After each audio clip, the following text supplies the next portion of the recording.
now we're calling it to order at 10:01. First item on the agenda is the approval of the minutes. Does anybody have any? I'm sorry, who was that? Diane. Okay. Is there a second? Second. Yes, Kim. Any discussion? Any changes? I just got my coffee delivery. Oh, all right. If there's no changes, all those in favor of the minutes as presented? Aye. Aye. Any opposed? Abstentions? I abstain. I wasn't at the meeting. That's Tony. Tony. Okay, and there's Glenn. I made it. Yes. All right. Okay, so first up we have the town of Brooklyn. Madam Chair, Yeah. I just want to make everybody aware in case the email didn't go out and you didn't see that, is that CTN is with us today. And Who? so I just wanted all CTN, they're taping this. Remember, they used to join us in the boardroom and video live. So they are on with us today as a guest. Okay.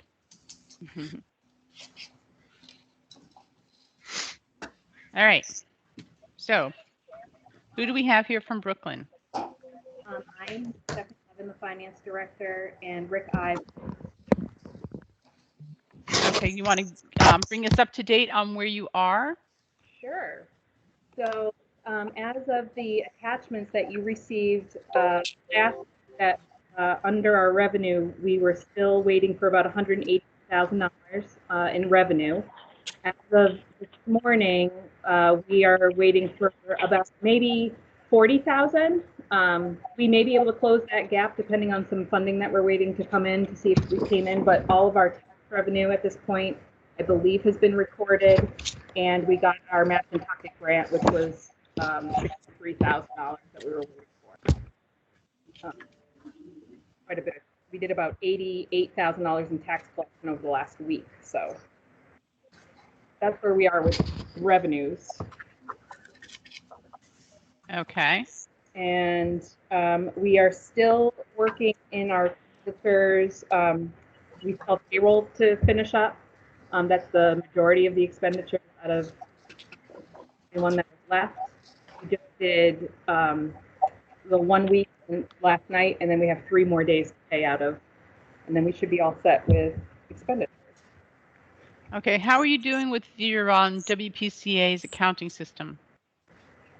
So Rick Ives is going to talk about that because Okay. he has had conversations with the WPCA. We're going. Good morning. We're going to at their next meeting discuss this more. They're balking a little bit that they have the right to do it the way they want to do it. One of the problems I've had for the last 6 months is I'm trying to find. People are telling me that we should do this, we should do that. What I'd really like to see is that they must do this, they must do that. Before I take a heavy stick, and I don't know what that's going to mean, but I will have some much better information after the month of July.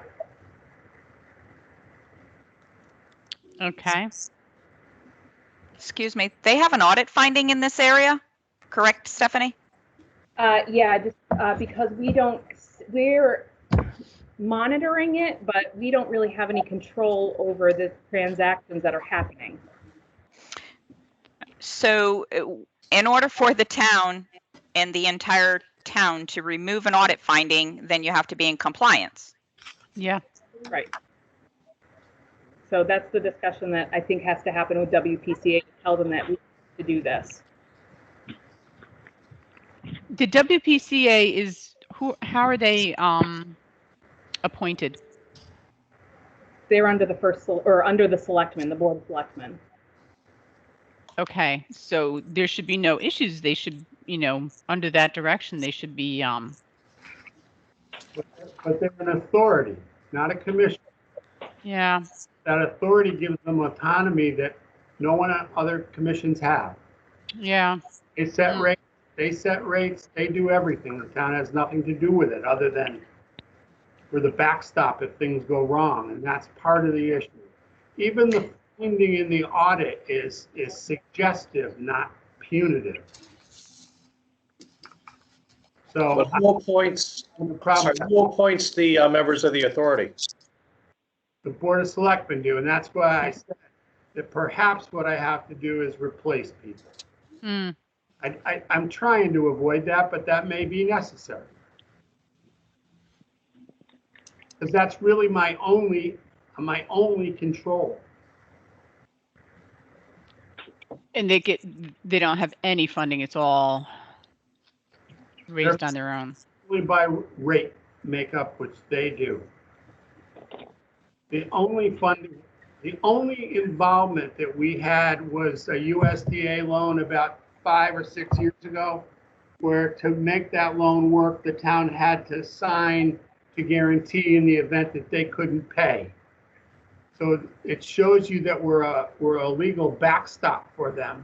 But as far as day-to-day operations, it gets very dicey. Hmm. So I hear what you say, and I'm going to accomplish it. I'm trying not to go in there with guns blazing right off the bat. Okay. What about training for your finance department staff? So, Where are you on that?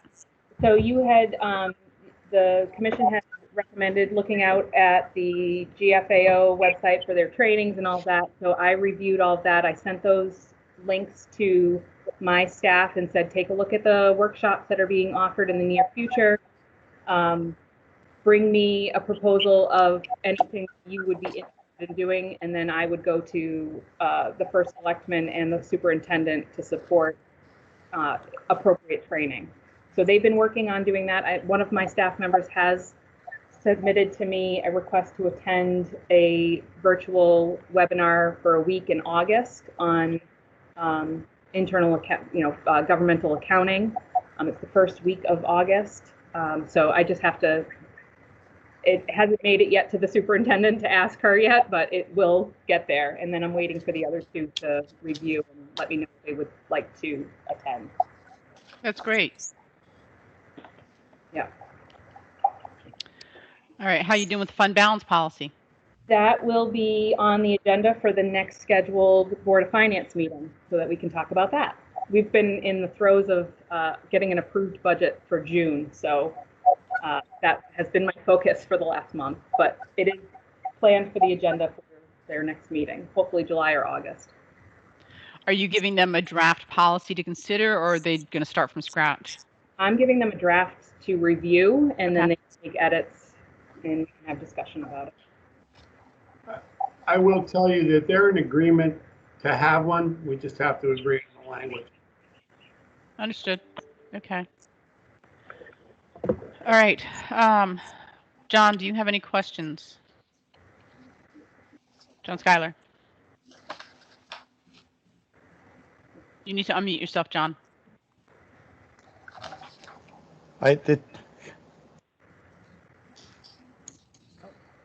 Oh, he's on. You're still on mute, John. There you go. Okay, I'm sorry. Takes a long time to unmute. No, I don't. Okay. All right, Diane. The only question I had in looking at their budget for FY22, that their property taxes went up 4.67%. What was the tax increase for the tax bills for 7/1?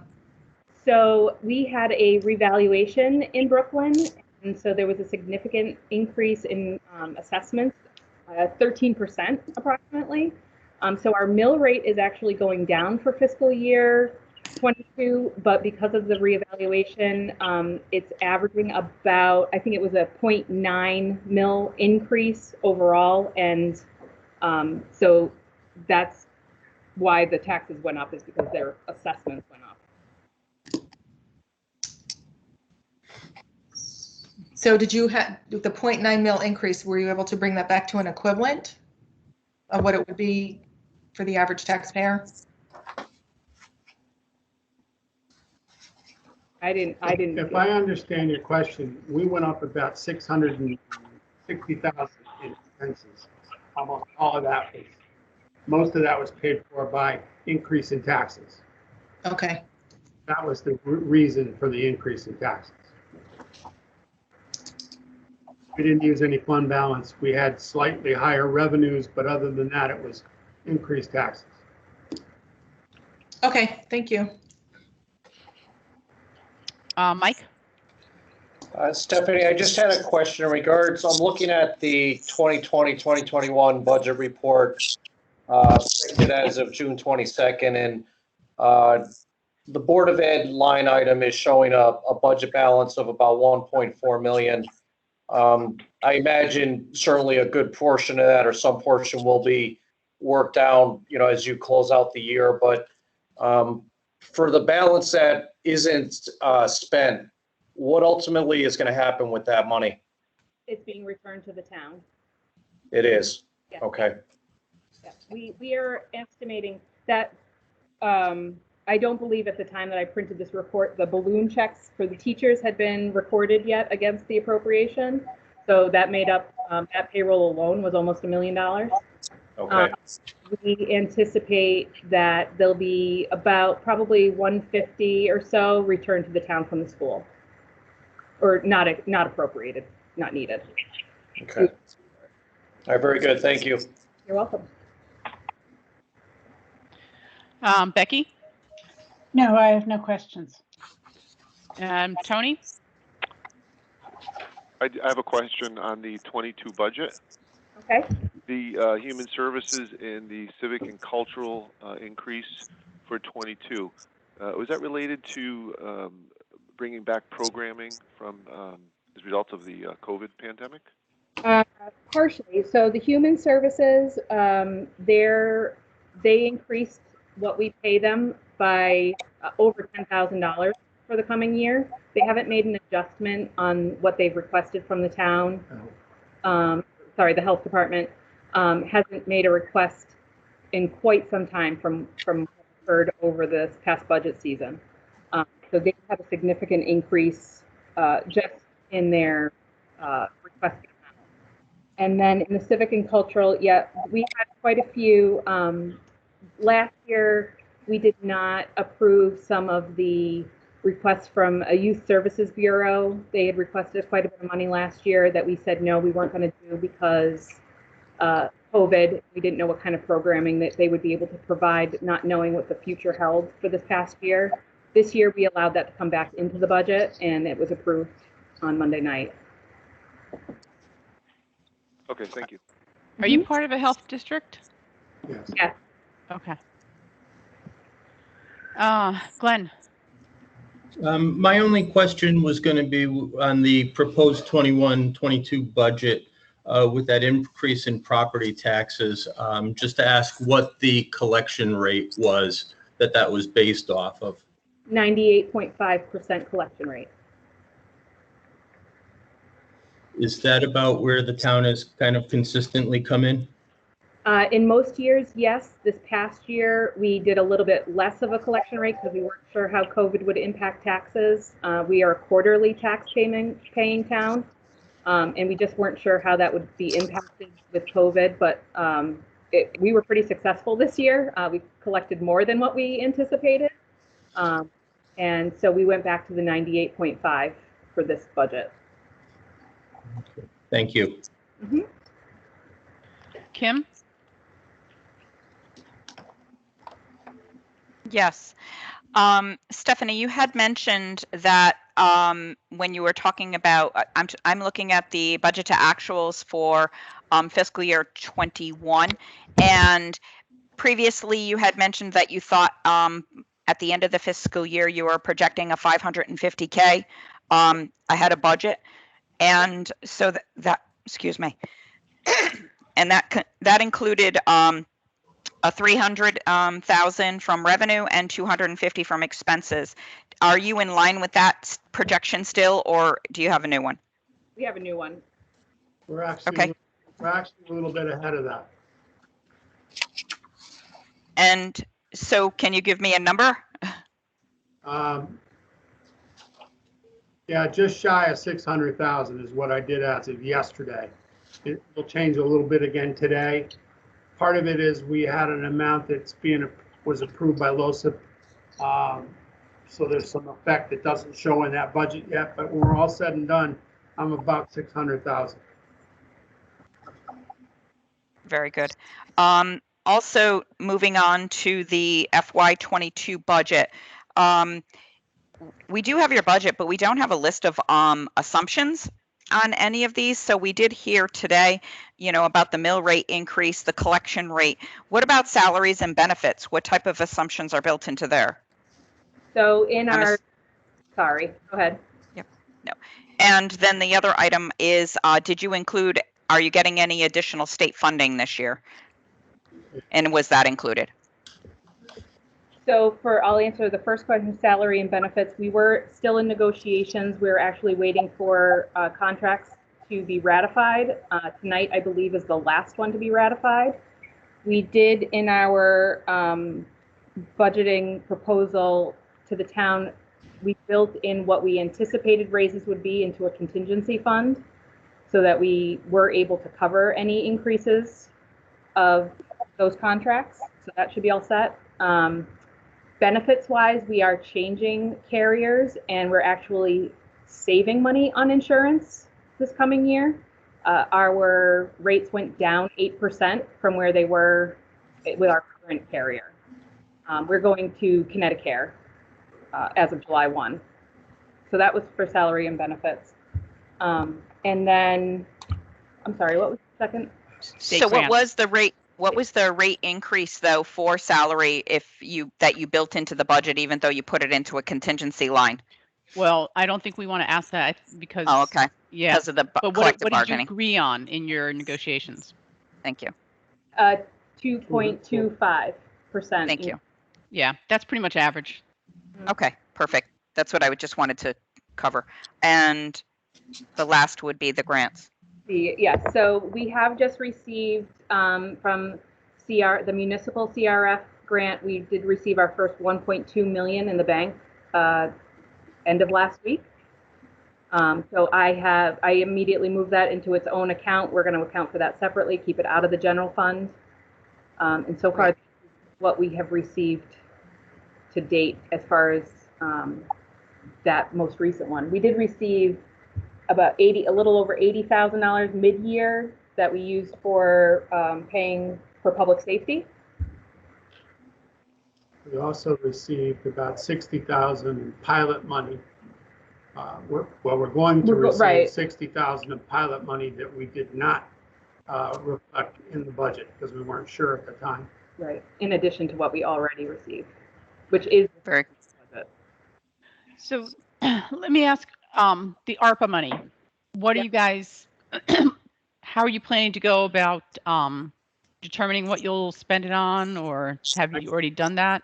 No. We are Rick's going to talk about that. We are in the process of establishing a committee made up of selectmen, Board of Finance people, and citizens. We have, as you can imagine, I've probably got 15 requests from nonprofits looking for a piece of that money, with all other sorts of. So we're gonna slowly decide what we're gonna do. We want to make sure that they're one-time expenses, so we don't have fund cliffs, and we're going to be very thoughtful about it. good.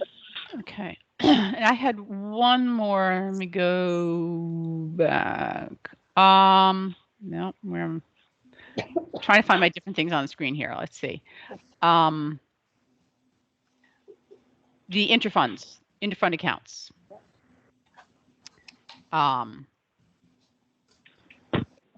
Where do you stand with the recommendation on your liability and interfund accounts?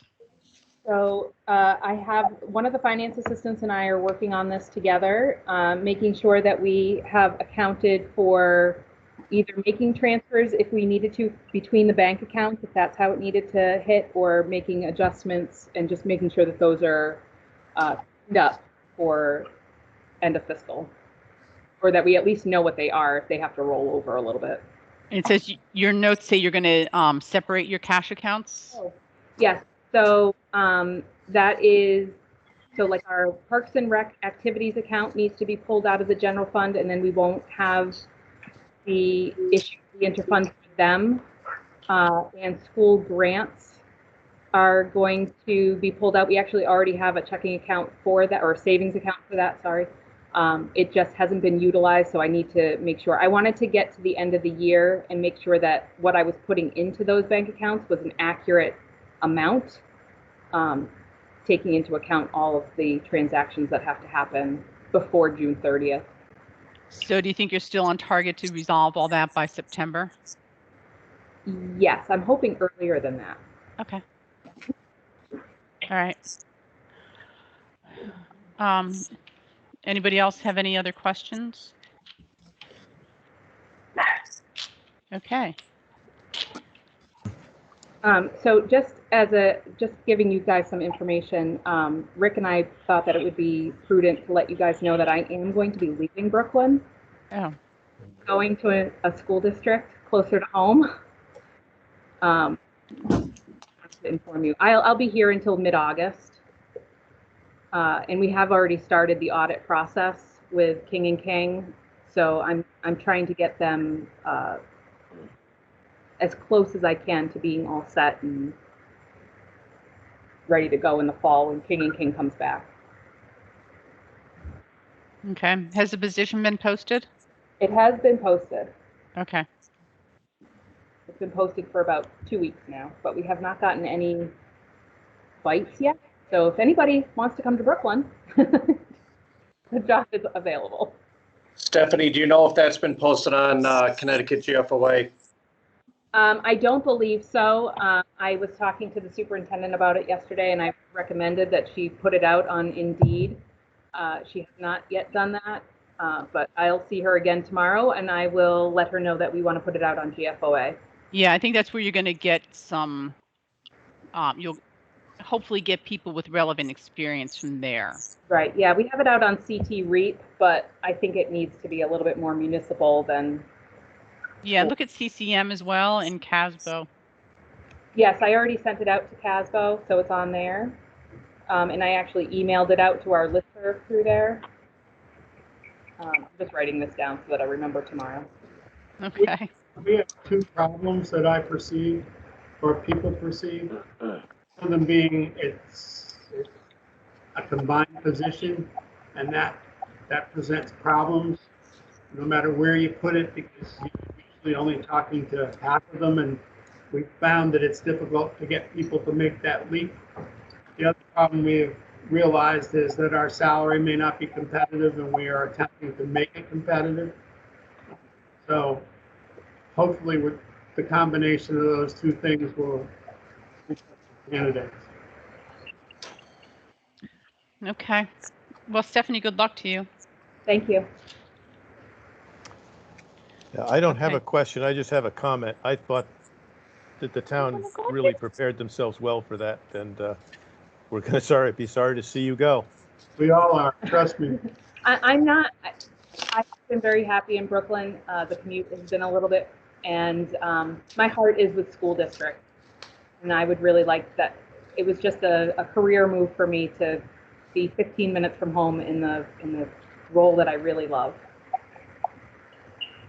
But I will miss meeting with you guys. Maybe I'll pop in every once in a while just to say hi.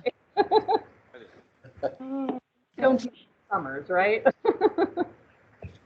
Okay. All right. So I show next up being Derby. Thank you. Thanks, everyone. Thank you. Katie, I need to point out that Derby is a bond counsel client. $12 an hour and it's no more than 20 hours per week. Okay. All right. Who do we have here from Derby today? Good morning. This is David Taylor, Interim Finance Director. I believe that the Mayor, Rich Zekin, and Chief of Staff, Andrew Backlick, are on the call. Not sure, but Agata Gerasimowicz might be on the call. As noted in my letter of last week, I'm leaving on the 13th. I didn't say that, but that's my last day, and Agata will be taking over. I'm not sure she's on the call, but maybe it would make sense for either herself or Drew to speak to her experience.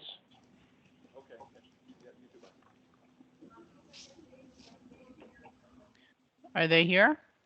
Drew? Hi, Andrew Backlick. How are you? Can you hear me? Yes, we can hear you. Go ahead.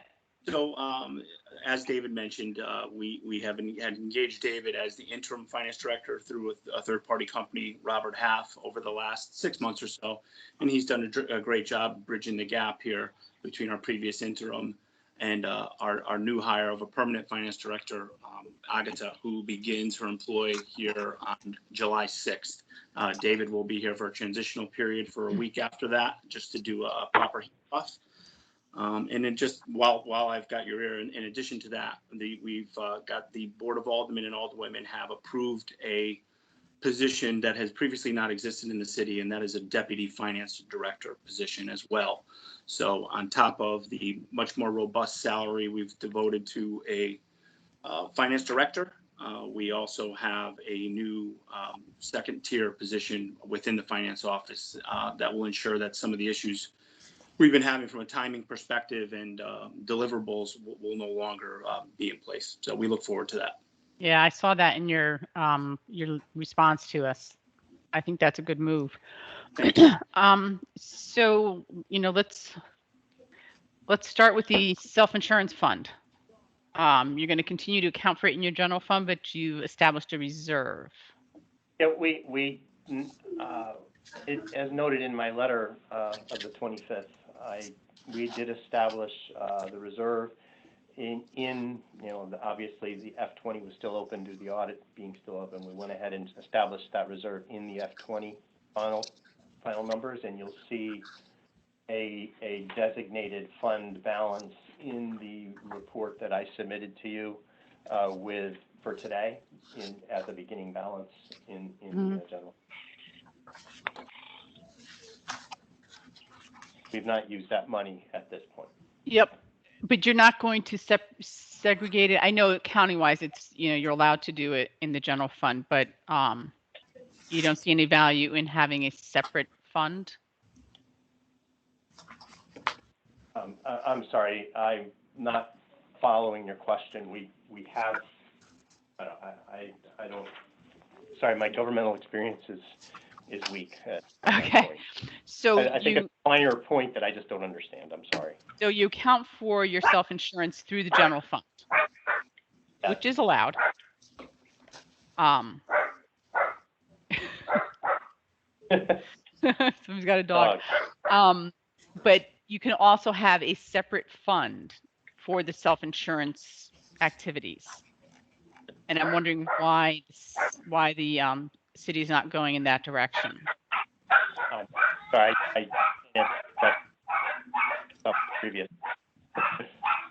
I can make it. Okay, who's got the dog? That's not a dog. Our dog. I'm listening to something right now. You need to go on mute. Yeah, whoever has the dog needs to mute. Okay, so David, if we could go back to is there a reason why the city is not considering, or do you want to leave that till the permanent finance director's in place? I really would. Okay. Rather wait. In fact, there's a lot of decisions that I'm sure that she'll prepared and we'll need to make over the next couple of months. Okay. All right. How are you doing with the prep for the audit? Do you think the city will be able to get the audit done on time this year? I do believe so. The auditors have begun their work already. We made huge strides this year, as noted in my comments, to make sure that we are prepared. Interim work has been ongoing, and then they've actually been reviewing through April. Mm-hmm. Yeah, I think they'll be in a lot better shape. I think also, Agatha coming in, I think, we're really stepping up the crew. And I'm sure that at the year end, between the two of us, we'll we'll be really concentrated. And I've implemented a couple of things here to make sure that we get the accruals right as quickly as possible. It's been some struggle to do that over the years. Okay. All right. Looking at your corrective action plan. Yes. Not using double entry accounting on everything. So your target date for implementation second quarter of 22. Is that calendar 22 or fiscal 22? That every answer would be fiscal. Okay. So we still on target for that? I believe so, yes. Board of Ed is really the most of the holdup. Okay. And I've been in contact with them. They do claim some autonomy, and they have their own organization, and they just need to get that over the line. They have hired a new finance director since I came aboard, and he's got a little bit more corporate experience and brings, I think, a higher level of finance acumen to the team. And he's working on that. And how are you doing with the bank recs? We're in pretty good shape. That's pretty much what I've been doing on that. I've spent more time in cash accounts than I care to over the last couple of months, and we are in very good shape. Okay. The accounts receivable, will those be properly posted for this year end? Yes, that is our commitment. Okay. All right. Here's my list. John. Good. Sorry, I don't know what trouble I'm having with the unmute. Thank you very much. It sounds like you've still got a long way to go, however. And I was kind of hoping for a faster than the second quarter of fiscal 22, but you are making progress. Thank you, John. I agree. It would be wonderful if I could tell you everything was done, but our short staff and it has hindered us greatly. I'm very thankful that the aldermen and alderwomen have decided to answer our pleas for help, and I do believe that once we completely fill the staff positions with very highly qualified people such as Agatha, that we will really be able to move this forward quickly. Well, actually, I'm surprised this commission didn't hear from you years before, given your experience with single entry accounting. Mm. I have that was 500 years ago. I have no experience whatsoever with single entry accounting. These audit findings go through fiscal year 19, so it should have been alarming when they received the 18 findings that their back office needed a lot of attention. Yeah, I think Agreed. It should have been alarming in 2010. Yeah. Actually received findings. Diane? Hi, so the only question I have, because you answered a lot of them and Kate, you addressed some of my questions. Looking at fiscal 21, there's $2 million for the Alliance grant that's budgeted but not shown as received. What is the plan for that, and are you expecting to receive that? Yes, that I would characterize as a budgeting error. There was a $2 million revenue item and an exact amount expense item put into the budget. We just haven't taken the time to amend the budget to eliminate those. The Alliance grant in this fiscal year went directly to the Board of Education and did not flow through the city's books. They did receive it. Okay, thanks for the clarification. You're welcome. And I every time I look at that, I said, "Oh, darn, we didn't do anything with that." That's all I have, Kate. Okay. Mike? I just have a question in regards to the budgeted revenues for fiscal 2022. With the state's biennial budget that was recently passed, do you see any issues with the revenues that you have budgeted? noting that you've got a pilot for the new tiers of 1.4 million, and then also a distressed municipality state grant of 1.1. Are you anticipating those you're in a good place, or are you going to be starting the year with a potential shortfall in one or either of those lines? No, in fact, when we adopted the budget in May, there was a lot of discussion about this, as you might imagine. And especially with items that are going up dramatically and suddenly appearing have not been there for several years, such as the distressed municipalities. The latest communication we have from legislatures, which was in June, was that we're actually going to get more than we budgeted. So I do not believe that we are at risk there. Okay. Acceptable risk level there. Okay. All right. Yeah, maybe for our next meeting, if you can look to just update us as far as those two lines in particular. Yeah. I'll make a note for my successor.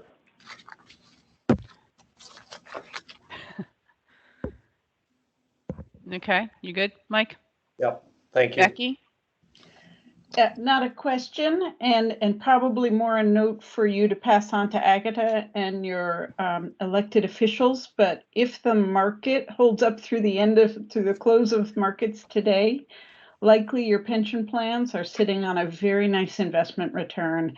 And my advice would be to resist the temptation to have that flow through into a reduction in the pension contribution, but rather to look at making sure the interest rate assumption is appropriately low and look towards shoring up the finances of the pension plans. Yeah, I couldn't agree more, and I'm happy to say that the contributions that the city makes are actuarially based. I agree. Past performance does not guarantee future results, as you and I have all heard many times. Right, and actuarially based, but using assumptions that are unrealistic is not a really desirable state of affairs. So make sure that those assumptions used to calculate the contribution are solid and conservative, and then just celebrate that it looks like it probably was a very good year. Yeah, the attitude of the board and the people here are that, we took a break, which with the 8-point plan last year did not quite contribute quite as much as we would have. However, are planning to focus on making sure that we get that above recommended funding. Becky, are you suggesting that with the positive investment results, this might be a advantageous time to go to more conservative plan assumptions? Yes. So inject more conservatism into how you calculate the liability. That will increase the liability. But if your asset balance is high because we had a very good year of investment returns, you may be able to right size the assumptions without making the contribution go up much. But I think it would be important to resist the temptation to have the contribution go down just because there was one good year. Yeah. I think that's something we can put in the, I'm thinking that we should be sending a follow-up letter, especially since there'll be a new finance director, reminding them of some of these things that we want to keep seeing progress on. And that can be something we put in the letter as a suggestion. Mm-hmm. I had the same thought. Thank you. Yeah. Tony? I actually have just a comment as part of the process to help fill the position of the new finance director. Most of my questions would be probably for Agatha. I'm just hopeful that appears to be a commitment at this point anyway to improve the situation in Derby and to address some of the deficiencies from prior years, both with the process that they went through and some of the changes that were made. So I'm just hopeful that we have some good things to come. I think we Yeah, all thanks. are. I worked hard with, you know, with the staff, the management here, and preparing them for whatever questions might occur, and they did a really great job presenting the future of the finance department to the Board of Aldermen and Alderwomen, and I think they did a fantastic job, and even got more money than we thought. And I think that's the reason we were able to attract somebody as high caliber as I believe Agatha is, as well as we'll be able to attract the right applicants for the deputy role. That's a good point. It does appear as if they're really trying to get it right, and you really get, turn things around. So. And I was able to, I had to fight for it, but I was able to also get the part-time bookkeeper role maintained, and I really believe that would be very helpful and simplify some of the SOD issues that we're trying to make sure are completely off the record, not off the record, but off the corrective action plan. Mm-hmm. Good. Okay, Glenn, I'm going to skip you because you're the bond counsel. So Kim. I am wondering, David, where do you your projections for fiscal year 21 and where you think you're going to come out? Yeah, in the past, yeah, I'm sorry. I interrupted you. What was the rest of your question? You're fine. I just wanted to make sure you were on target with what you had mentioned at our prior meeting. Well, maybe not you. And absolutely, we're as I indicated in my note, we're going to achieve our goal of bringing the fund balance to a positive range of $1.5 million. I think that's a very conservative estimate. The sale of city property that I indicated also in that letter looks like it's going to go through today. So that would be an additional amount of money. However, in addition to just the general fund balance of 1.5 million, we did receive $1.8 million of ARPA funds, and the city will need to earmark that outside of the general fund, and that is my recommendation. And actually, the Board of Aldermen and Alderwomen have determined that they want to be a determining factor in how that money is spent. No word yet on how they plan to do that, but that message has been heard by management, staff here, and will be followed. Okay. You okay? You good? As far as the budget is concerned, we didn't get to see anything as far as your assumptions that you had built within the budget. And so that's what I was wondering what your assumptions are. Is there a mill rate increase? Yeah, I included my assumptions. If I did not reflect the mill rate increase in my letter, in my email. So there is a mill rate decrease that's driven by a reassessment of the properties. Property values on average went up, I think it was 11%. And so we were able to bring the mill rate down while keeping property taxes relatively flat year to year. In total, the impact on the homeowner is going to vary greatly because, as you would imagine, the number of properties, just depending on their location, the values decreased, and in other properties, the values increased. So, I can't give you that they're going to pay more. This is how much it is, but. Well, how much did your levy change? Right. The total mill rate. Levy. The total levy. Yeah. Okay. Yeah. So I am looking at about $800,000 out of off of a base of 32 million. Okay. A lot of that's driven by the increased funding we got from the state, et cetera, as well as managing expenses. Okay. So if I could, since it's just for the sake of the board, would you like me to go through the rest of my of our top line assumptions and how we built the budget, or are you happy? At least some in the top line for expenses, because I Sure. know a bit about the revenue now. Yeah, great. So appropriations were based on input from our department heads, approved staff changes from the board, requests from outside agencies. You know, every municipality gets those. Input from council as to what things will cost from a legal perspective. Our contracts, which would include our contracts with employees. We got a lot of input from our insurance brokers and carriers. And just as a parenthetical there, we've finalized all of our insurance, and in every case, our brokers have outdone themselves and come in under their estimates. I don't have for you a total on that. However, we should save a little bit of money there this year. Rate projections from utilities were procured. And of course, the Board of Education had their budget process, and that was weighed in. We took all that information, weighed it against historical spending to make sure it made sense. And then we also assumed that there would be some spending increases here and there because, as we all know, Connecticut is continuing to open up, if you will, as the pandemic subsides.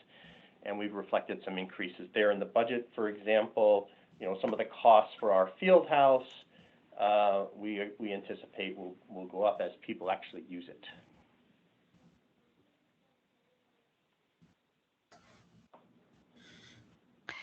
Okay. What about salaries and benefits? How about benefits? Yeah, benefits are driven largely by the insurance, and of course the rates from, FICA, et cetera, that has to be paid. The salaries are driven by the contracts. Mm-hmm. And there were with the exception of one bargaining group at Board of Education, generally they're around 2%. I'm not sure why, but one of the bargaining groups at the BOE was able to get 5%.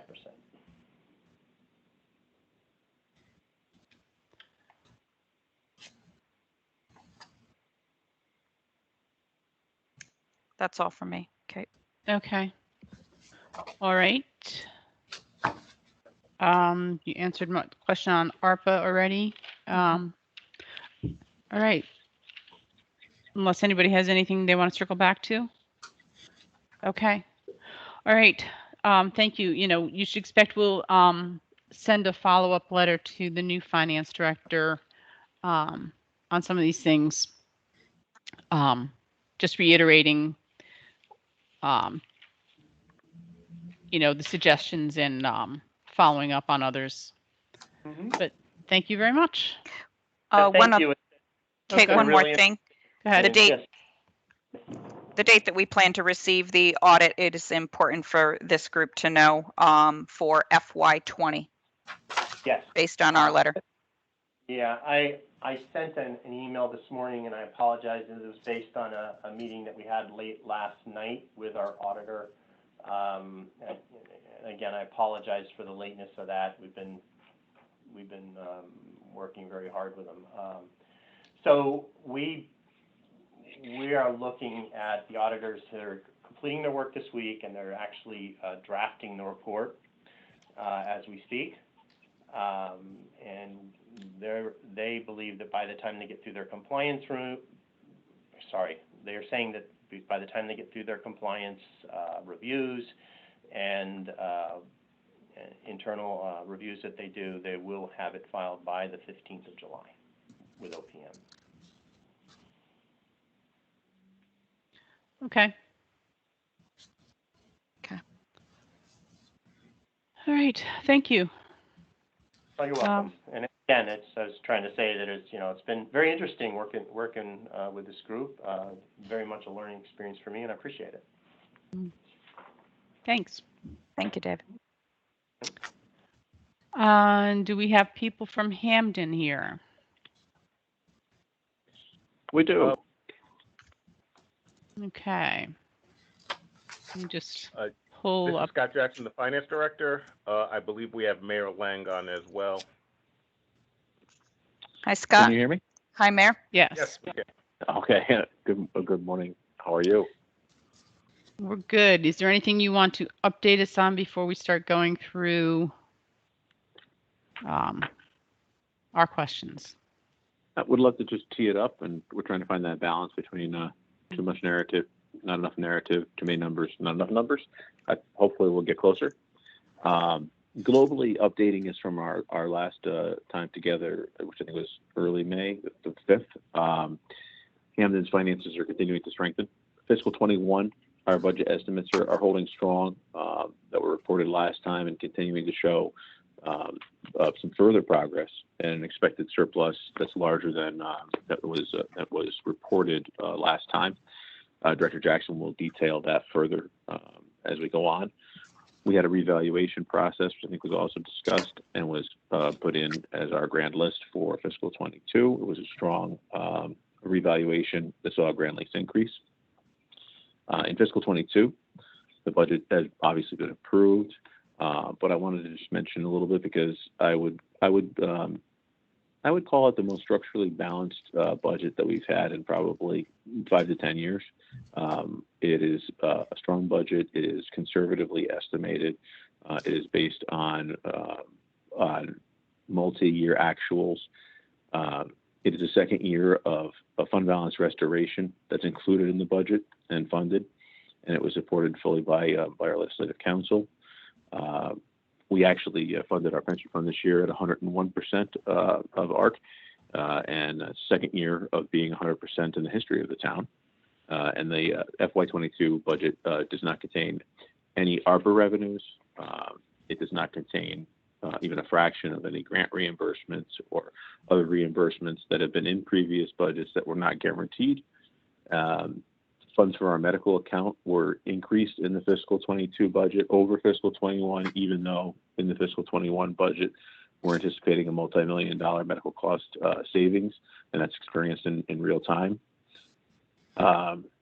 Pleased to report that the two major cost-saving items that we talked about at our last meeting are moving forward. One was completed, and that's the police union concession package. That was accomplished and approved fully by the union and our legislative council, and that contains cost savings of over $1 million. And a medical program cost savings effort for retirees that we've talked about a little bit has been it's a complicated process, and it's been moving forward and improving each month, and we're getting very close to being able to submit that for consideration to our council. And if approved, we're expecting that to create a $7-digit million savings annually moving forward on retiree savings. With regard to ARPA, Hamden expects to receive over $12 million of direct funding as an entitlement CDBG community, and another over $10 million in county, non-county funds, if you will. And we expect to use a portion of those funds to cover lost revenue from the pandemic. And then we are planning a robust public input process on how to best use the potential really transformative once-in-a-lifetime funds for investment in youth infrastructure and other needs of our residents who are vulnerable or who were made vulnerable from the pandemic. Our fund balance, which, as you know, via audit, dipped below zero, and it's a negative, but at least on paper, was put into a positive position already, and we expect that to be stronger after this budget is closed and audit is finished. In fact, the fund balance should be in a better position than it's been in over 5+ years, and maybe further depending on how things close out.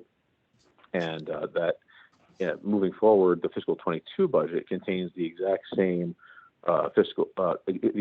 fund balance restoration strategy that was approved in fiscal 21. So if we can close that out, and that budget, I can tell you, is tight as a drum.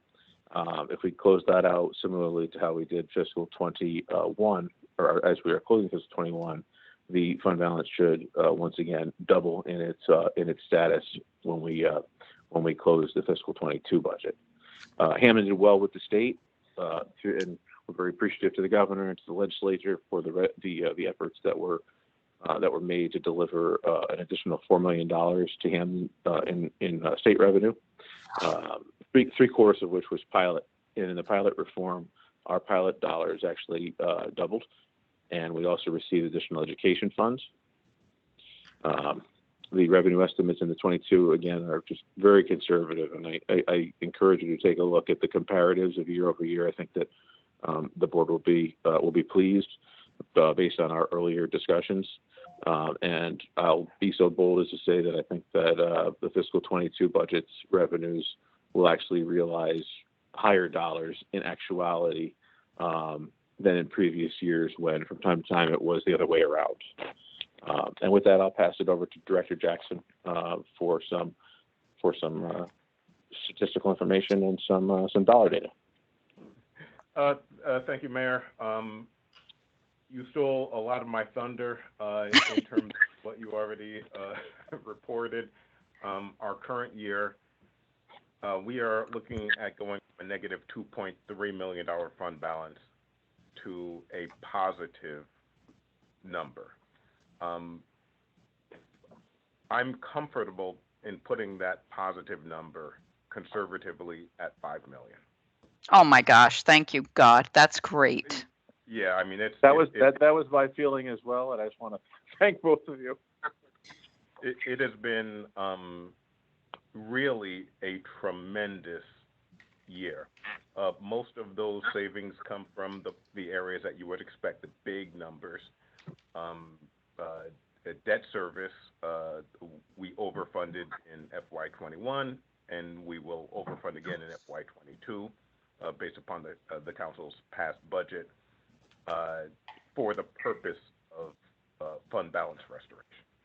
So that's that's a real good news. The second area, which is why I pause at 5, is we made tremendous strides in getting moving employees to an HSA.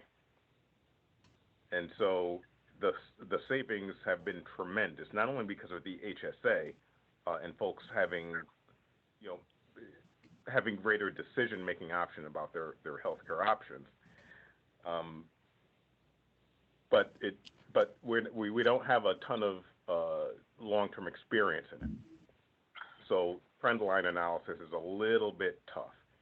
And with an HSA, as you get to the close of the year, people start to hit their caps, and you end up spending a little bit more. So that is my one. That's the reason why that number 5 that I'm presenting today is probably a lot higher, but I'm trying to leave a little bit of space for the HSA, just in case that comes in, real heavy in May and June. The numbers that you have are as of April 30th, and we continue to see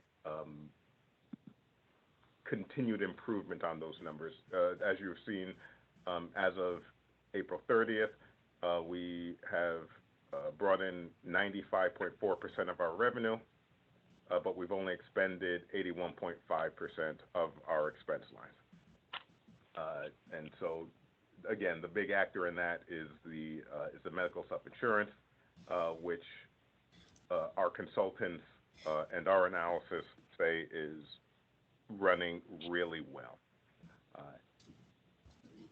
Moving to FY22, we walk through the door tomorrow with an extra $4.2 million in state aid, based upon what was budgeted, due to the tiered structure that was finally passed. We didn't get a copy of the budget, did we? No. Can we get that? Absolutely. Yeah. Make a note of that. So was that approved? It was approved. When was it approved? Mid-May. Okay. A Saturday afternoon when I was sitting in my hostage chamber, which I call my office here, because I haven't put anything on the walls. It's just a bunch of white behind me. We'll get to the budget. Current year FY21 budget is $248.9 million. FY22 budget is $262 million. It was a reval year, and as you've heard, I think twice already today, your mileage may vary as a business or as a resident, but the mill rate increased from 51.98 to 52.44, so a 46 out of 100 increase in the mill rate. What about your levy? Increased by $300 million. By 300? Oh, the levy itself was plus $13 million. Grand list increase, $300 million. So what percentage is that levy increase? 13 out of 200, so let's call it 6.5. Okay, that's a significant percentage increase. It is. Okay. It is the increase that was discussed and approved by the Legislative Council. Fine. Okay. So there was also a shift to commercial, which we always appreciate. So that again, your mileage may vary as a residential homeowner. You would have gotten your statement of value in November or December. You just have to multiply that by the mill rate. Anything significant on the expenditure side in the budget? No. There's one item, and I think this is a statewide item that is going to need statewide assistance. The cost of tipping fees. Your tipping fees are up? Yes. The fees are up, or your garbage is up? No, the fee well, it's actually both, because so many people were working from home last year. They weren't throwing away their trash at work; they were throwing away at home. So the volumes are up, but the tipping fees are also up. Okay. Yep. And so, I know that, and we're not a mirror town. But having gone through this with Commissioner Dykes and other folks, our distribution chain on trash removal, I don't think it works on a town by town basis. I think at the very least it needs to be regional or statewide, because we can't fight against each other for the limited capacity of the burn plants, which is probably the best way to do it right now. I mean, right in human history, we buried waste, we burned it, we've thrown it in the water, and now occasionally we fly it into space. Those are the options, and none of them are good options. So, things like, I was in Vermont, frankly, yesterday, and there's mandatory, composting, and actually, this is not for this group. That's me getting my soapbox. So FY22 starts from a strong base.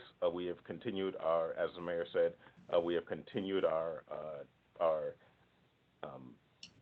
general fund balance restoration policy, whereby we actually insert into the budget more money than is actually on the debt schedule. We have a reserve to fall back into fund balance to increase that. Do you have a target for your fund balance? Yes, $17 million at the end of FY23.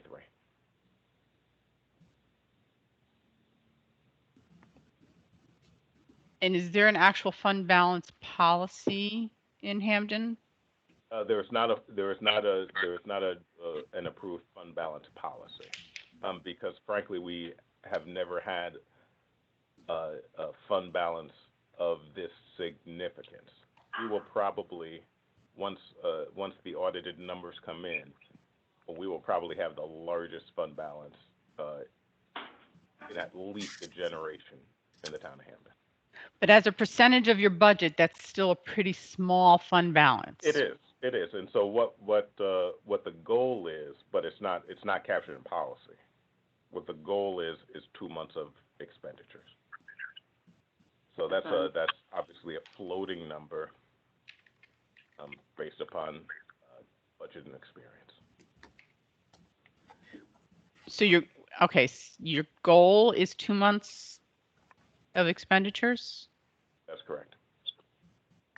That 17 isn't computing then to me. So, I would suggest that, your council ought to consider a fund balance policy with put in the 2 months, as your expenditures as your policy or some percentage of your revenues. But that's something you should work towards. Establishing something that can be followed, because that goes a long way with the rating agencies too. All right, so I'm going to look at our letter to you. Did we get, Kim or Bill, if you can tell us, did we get the bond refunding plan and the 5-year capital plan? No. No, we did not. I submitted the one pager on the restructuring plan. The capital plan, we are.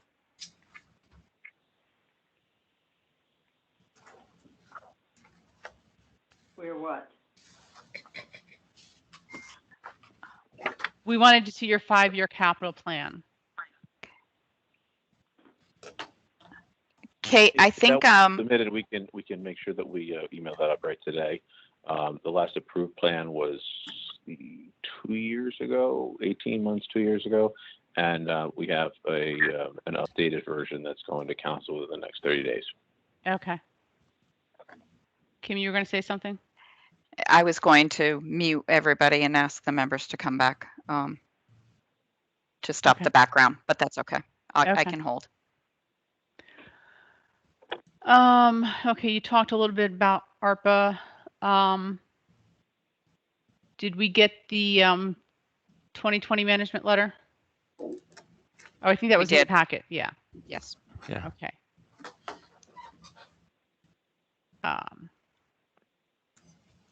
So the $4 million, you said you started the year off, you're starting 2022 already $4 million to the good because of the grants, correct?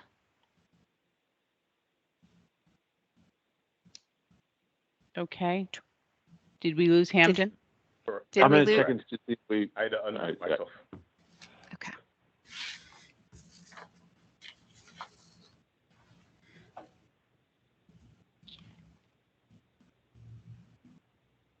Scott, are you still there?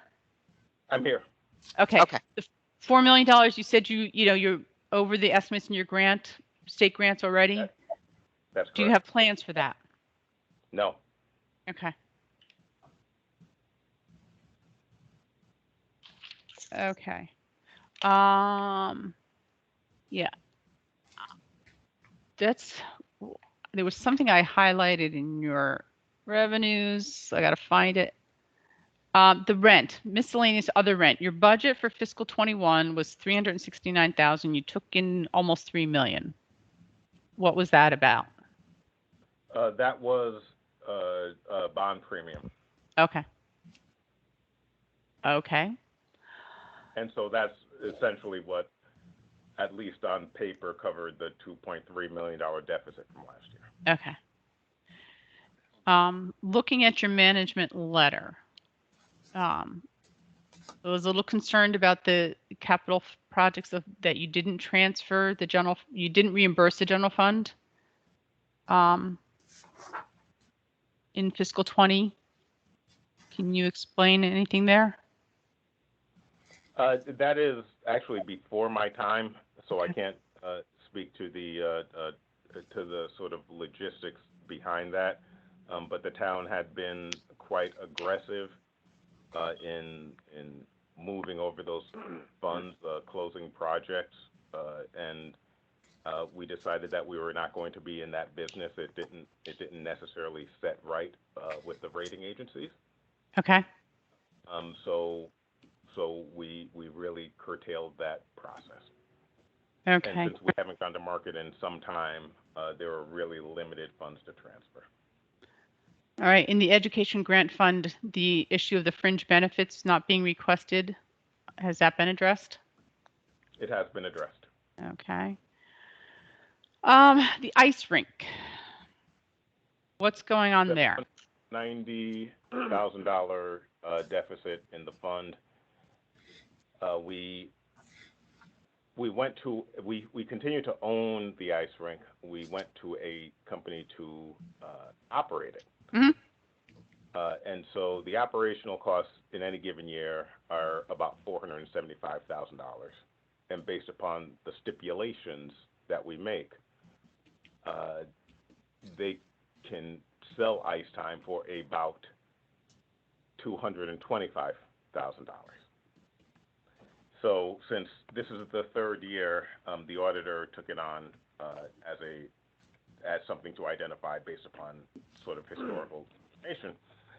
And that's where that 790 comes from, that delta between what they could possibly earn and what they do earn. Okay, I'm sorry. I should have phrased my question more clearly. In the management letter, it talks about that there are agreed accounting procedures which basically would allow the bank statements to be sent to the town and provide you with an accounting of the previous month's revenues, that these accounting procedures have not been implemented. Have you implemented the accounting procedures? In my first 2 weeks in February, I implemented those accounting procedures. Okay, great. So we received monthly reports and a quarterly face-to-face meeting, which will be at the end of July. We're a little bit off cycle.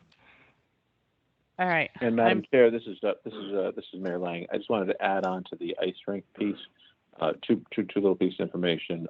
One of the reasons that we don't collect as much revenue as possible is that by design, we ensured that the high school hockey team didn't pay for their ice, which was problematic in the previous contract.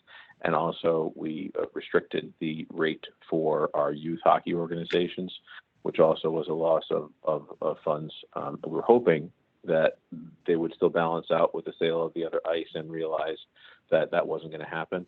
And in the fiscal 22 budget, and Director Jackson helped me out, it was $250,000, I think, that we budgeted for 20 and 21, and it goes by contract to 257 and 22.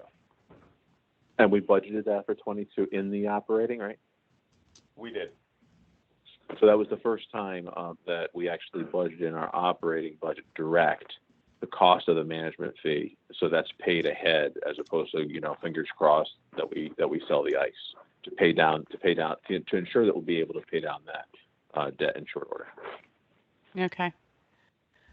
All right, John, do you have any questions? I don't. I wanted to make a copy. You don't leave a whole lot left, Kate, which I appreciate. Sorry. I That's did the want to privilege of getting to mention go first. a lot of difficult progress has been made on the general fund and the budget and the fund balance. I just want to emphasize that it's not going to stop there. Kate had mentioned the schedule for capital projects. There's pensions, there's long-term debt and how that comes out and what's going to be needed. So once you get past this challenge, there's still a lot of challenges to go here. Absolutely. And if I could jump in on pension for one moment. In 2013, we were 10.25% funded on pension. We issued pension obligation bonds. We had $52 million in the bank, which is 2, not 3 months worth of payments. Our fund currently stands at 42% funded with a record $200 million in the fund. Not great, but certainly great by historical standards for this town. Understood. It's not going to go away, but thank you. No, but and we for the first time we actually funded the full ADEC in 21, and it's fully funded again in 22, and that steady progress is going to help us move forward. The corpus of the fund is finally actually large enough to start delivering investment returns. So there's a lot of wind at our back on the pension, which was 10 years ago, the thing that was going to bankrupt us. Mm-hmm. Shit. Thank you. Okay. Diane? I'm good, thank you. Mike? Mike? He's on mute. Yeah, it just came off on mute. Kate, I'm good. Both to yourself and John, thank you. You covered a lot of points. Certainly, these issues didn't, come about overnight, and they are, to your point, John, it's going to take some time. There's still some headwinds in front of the town. Yeah. Becky? If you were on the phone before, you heard me say this to Derby, and I'll give you exactly the same advice. Depending on how markets end up at the end of the day today, your pension plan may be sitting on a very nice return for this past fiscal year. And I just encourage you to avoid the temptation to translate that into a reduction in your pension contribution, and make sure when you're measuring the funded status and determining the contribution that you're using an interest rate assumption that's conservative, that's not an unrealistic expectation about future returns. So don't spend your savings, plow it back in, make sure you have conservatism built into the assumptions. Thank you very much, and I think the town has learned its lesson in that regard, or at least I hope it has learned its lesson in that regard. Super. Okay. Tony? I'm all set, thank you. Glenn? I only had one question with regards to the general fund balance, and certainly happy that it went from negative 2.3 million to, I believe you said 5. I guess my question with regards to that, because I heard you mention the use of bond premium that covered the 2.3. The audit letter also mentions non-recurring grants to stabilize the general fund. So I was curious what in fact made the fund go from negative 2.3 to 5, and with regards to the use of those bond premiums. So the bond premiums, again, this will need to be resolved in the FY21 audit because the bond premiums came in August. So there's a note on page 64, page 65 of the audit that identifies it. But it'll be resolved numerically in the upcoming audit. In the operational year of 21, the big savers are, or the big saver is in medical self-insurance, and we overfunded our debt service line deliberately and specifically. Okay, sorry. Go ahead. I was going to say, so then you said pages 64 and 65 of the audit should have what that cure is, if you want to call it that. For the deficit, let me open up my audit book here. Yes, page 64, numerically page 64, there's a note 13, subsequent events. Okay, thank you. And my only other question was with regards to the audit letter mentioned vacancies in the department and it being understaffed. If you were, where your staffing stands at this point. I hand delivered a letter offer to an additional account clerk yesterday. I personally drove it to her and put it in her hands and said, let me know what you want to do with this. We are also posting I think as of today, a critical position, which is a grants and special projects coordinator. So as we look at things like these ARPA funds, there's got to be someone in charge, someone who has both hands on the wheel as these millions of dollars flow through the door. So that'll be posted today and probably filled in 30 days. So we are, and I give credit to both the mayor and to the council, specifically the finance committee chair, for recognizing that this situation has to be addressed. We have right now today 5 people handling close to $1 billion of business between operating funds and grants and capital funds, and that's just not, that's operationally unsound. Mm-hmm. Thank you. Kim? Just one question, because you have all covered my items. And that is, I want to piggyback off of Glenn and the staffing. Scott, was the accounting clerk position a position that already existed, or is that a new position? It is a position that existed years ago. Okay. And is now a Vacant. new position.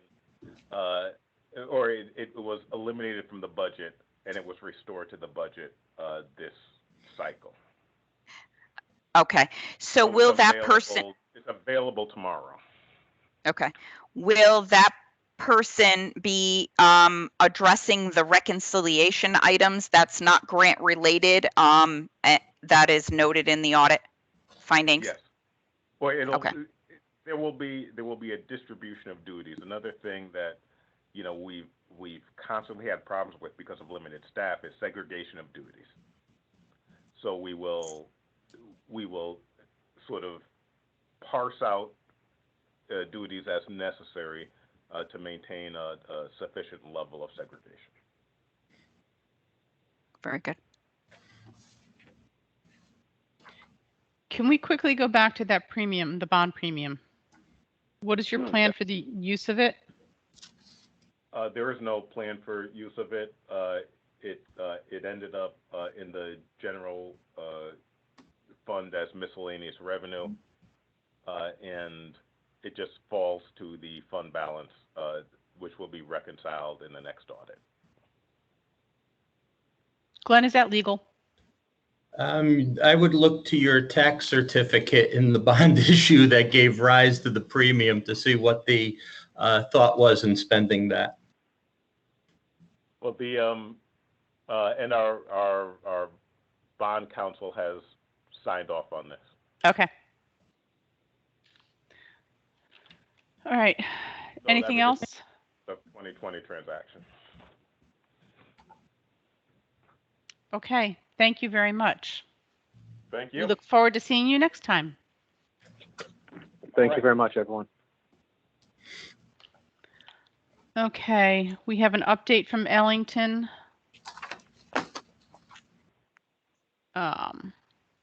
Do we have people from Ellington here? No, they have not been.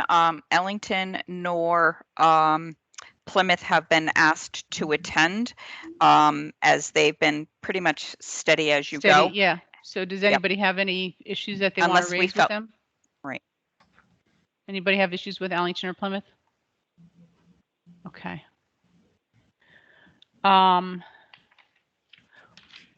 Before we leave all the towns,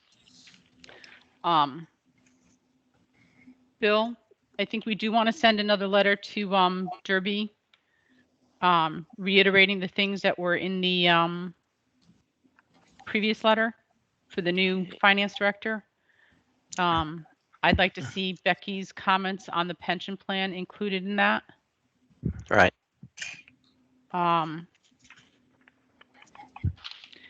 same thing with Derby. I'm not Derby. Hamden. Reiterating, because it looks like we didn't get some of the things we asked for in the previous letter. So reiterating those items. It'd be good if we could make a note that it's the timing of the information is often not makes it difficult to get the information to the commissioners in time. We would Understand. our goal is to to get this to the commissioners on Friday because you have 5 towns. And so when we're getting a mailing out on a Monday or a Tuesday, it makes it rather difficult to absorb and be able to analyze this information. Mm-hmm. Okie dokie. So we still have some people who haven't submitted their 2020 audits. Oh, good news. Mike just informed us that there is I think it was Ansonia submitted it yesterday, Okay. and we just found out Derby won't be submitting it till July 15th. We had asked them to let us know that, but they let us know yesterday. So, and then we got it Brantford today. has some unusual things, so we know about that. Okay. And Wyndham? As you can see from the historical, they're, as far as we know, probably, hopefully by the end of the day, but they're, as we can see from the They're historical. historically a year late. Yeah, and we did write, send a letter on behalf of the commission in that regard. Okay. All right. Who's going to update us on the what do you call it? The FMHS? Fiscal health.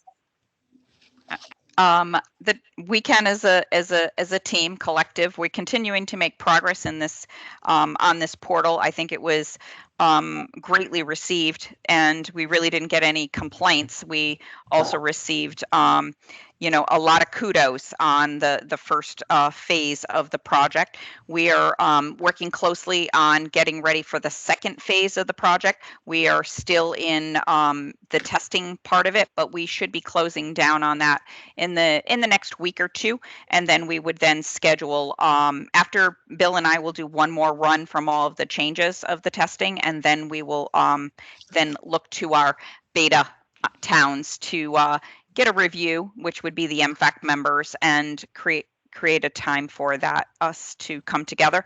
Bill or Morgan is on the call, and Mike, if you have anything else you want to comment on this. It's a great success. They're actually starting to do one thing and to look towards the auditors have that EARS program. We're now looking into how that EARS program could be incorporated into one program because our goal is a one-stop. So that's things that we have on our radar with our IT. Bill, anything else to add or? Yeah, the EARS is where the auditors currently upload the audit reports.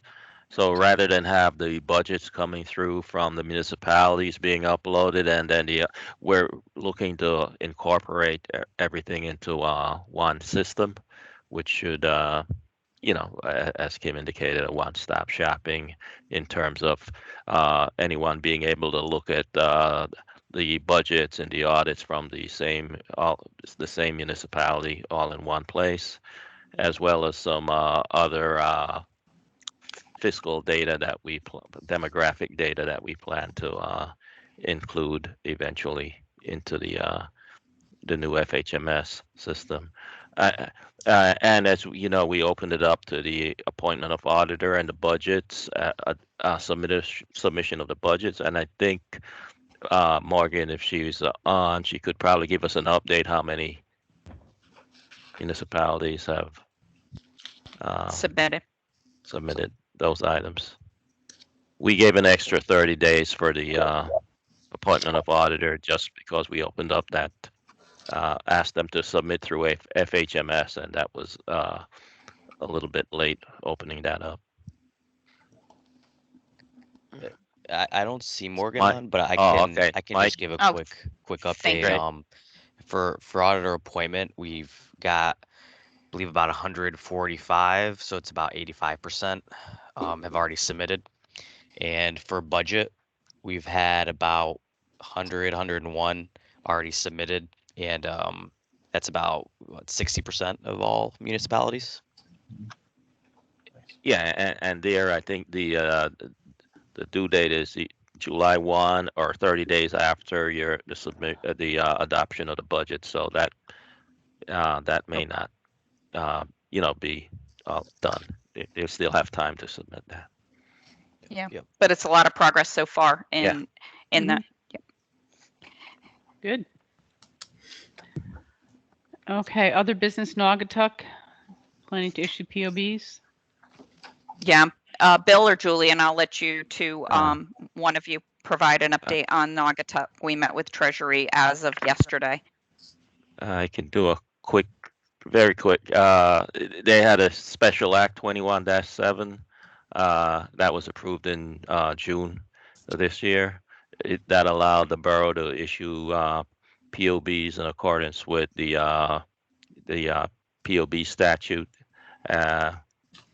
And the plan was to fund the borough's unfunded pension liabilities of its two closed plans. They have a fire employees plan and a borough employees plan.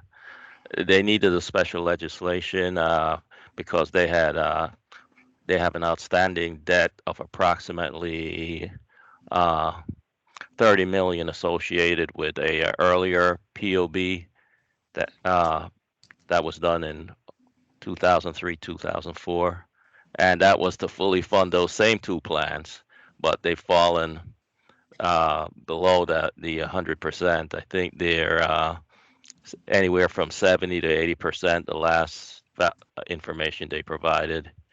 So, and that older POB that matures in 2033. So for the new POB, they're looking to issue approximately 61 million in POBs, and that would bring them back to the 100% for the two closed plan. And they believe I think the all-in interest rate is like 3.04%, and they're assuming a 6% rate of return.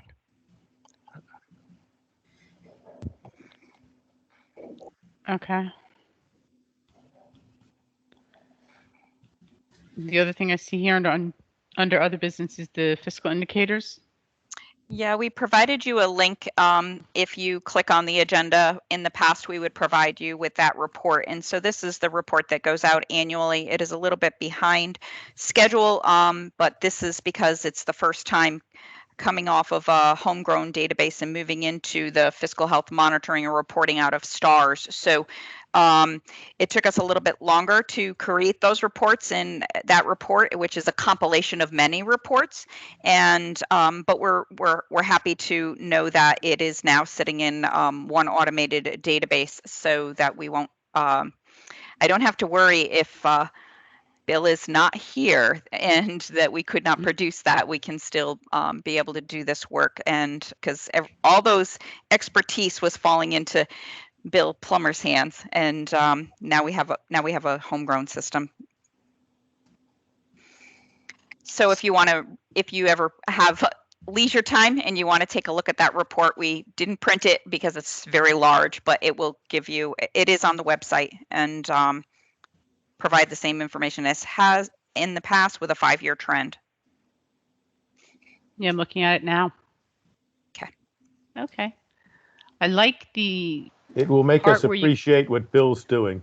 Yes. Yes. But I also like the links that, whereas going back, I guess I linked myself out too far. But in the,